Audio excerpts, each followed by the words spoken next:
lidi, máme tu 3 fizzy drinky, který mi říkají, ať dáte like a odběr.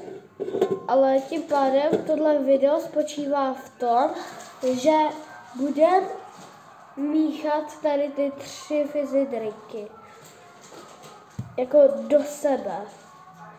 A já se pak napiju a ohodnotím to. A kdyby něco v 30. ledna mě můžete uvidět naživo, takže a vemte si papíry a propisky a můžu prostě podpis. Ale upozornění. Budou to jenom ty lidi, co tam dorazí včas. A to bude v 2:30. To půjdu právě ze školy. Tak se uvidíme. Tak jdeme. Je otevřít. OK, už jsem to otevřel, tak to tam i naliju.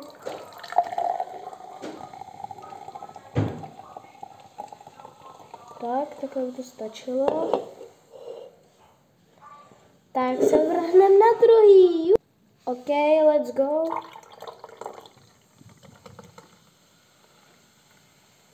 Tak. Ještě trošku. Tak. Tak se vrhneme na třetí. OK, tak to dám dolejt.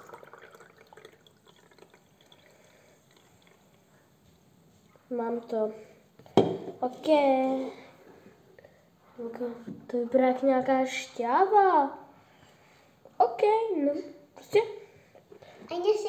Běž pryč. Kazíš video. Zlatunko, nebo nahrává. No, protože jsi skvělá. Ráda. To ani nevím, jak chutná.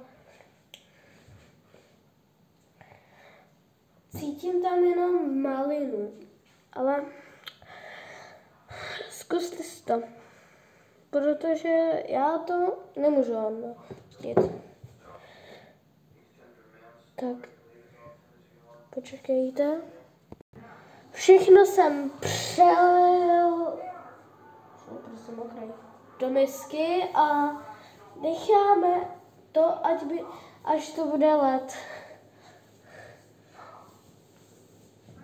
A pořád to říká Borísek. Dejte like a odběr a dejte si zapněte si zvoneček, ať nepřijdete o žádný nový videa. Tak já s tím